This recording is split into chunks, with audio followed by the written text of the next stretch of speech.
చంద్రశేఖర్ గారు ఉన్నారు. ఇక్కడే పుట్టాడు, బుర్రెపాడులో పుట్టాడు. అమెరికాకి వెళ్ళాడు. ఎన్నేళ్ళు? 30 ఏళ్ళు. నేను ఎప్పుడు మాట్లాడేవాడిని, మీరంతా ఉద్యోగాలు చేయడం కాదు, ఉద్యోగాలు ఇవ్వాలని, ఐటీలో రావాలని కోరుకునేవాడిని. సరే, ఆయనకు అందుబాటులో వచ్చింది, వెళ్ళాడు, తెలివితేటలు ఉపయోగించాడు, శక్తిని ఉపయోగించాడు. అమెరికా లాంటి దేశంలో బ్రహ్మాండంగా రాణించాడంటే అది మన తెలుగు గడ్డ మీద పుట్టిన పిల్లల యొక్క సామర్థ్యత.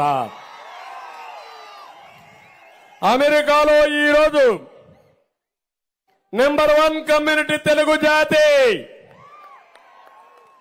అమెరికాలోనే కాదు, నన్ను అరెస్ట్ చేసి 75 దేశాల్లో నా కోసం నిరసనలు తెలియజేశారు. నాకే అర్థం కాల ఆ దేశాలు ఎక్కడెక్కడ ఉంటాయో. అక్కడికి వెళ్ళిపోయారు వీళ్ళందరూ. మీరు ఆశ్చర్యం అనిపించదా తమ్ముళ్ళు అంటున్నా? మనం ఒక్కసారి ఒక చేయూతనిస్తే జరగాలనుకుంటే మన వాళ్ళు దూసుకుపోతారు, చాప కింద నీరు మారికి వెళ్ళిపోతా ఉంటారు.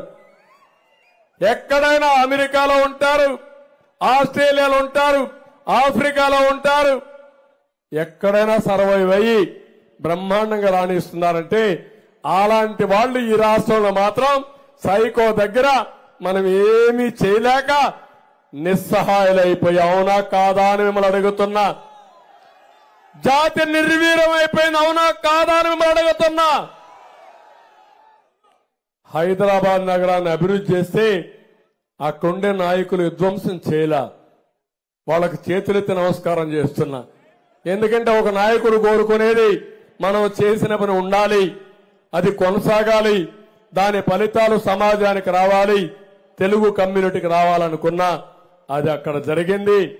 భగవంతుడు మనల్ని చల్లగా చూడలా, ఒక సైకోని పుట్టించి ఇక్కడ పంపించాడు, మొత్తం నాశనం చేసే పరిస్థితికి వచ్చాడు. ఇప్పటికైనా అర్థమైందా లేదా అని మిమ్మల్ని అడుగుతున్నా. అయిందా మీకు? మనకు శక్తి ఉందా లేదా అని అడుగుతున్నా. తెలివితేటలు ఉన్నాయా లేదని అడుగుతున్నా. మళ్ళీ కులం వస్తుందా?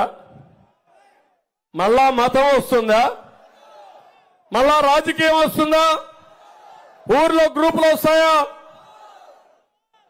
ఇవన్నీ ఆలోచిస్తే మీ జీవితం మీరే నాశనం చేసుకుంటూ అవుతుంది. ఈరోజు అమెరికా నుంచి, ప్రపంచం నలుమూల నుంచి కొన్ని వేల మంది వచ్చి ఇక్కడంతా కూడా ప్రజలకు చెప్తున్నారంటే వాళ్ళకి ఏదో నేను డబ్బులు ఇలా, వాళ్ళే నేను పిలవలా. కానీ ఒక బాధ్యతగా ఈ గడ్డ మీద పుట్టాం, ప్రపంచమంతా రాణించాం, ఇక్కడ మాత్రం నష్టపోతున్నాం. మాది ఆంధ్రప్రదేశ్ అని చెప్పుకోవడానికి కూడా వీలు లేకుండా పోయింది. మీ రాజధాని, మీ రాష్ట్రం ఏదంటే సిగ్గుపడే పరిస్థితికి వచ్చారు. మీ రాజధాని ఏదంటే 3 ముక్కలుడు వచ్చి తిక్కలాట్లాడి 3 రాజధానుల పేరుతో అసలు 10 ఏళ్ల తర్వాత రాజధాని లేకుండా చేసేశాడు.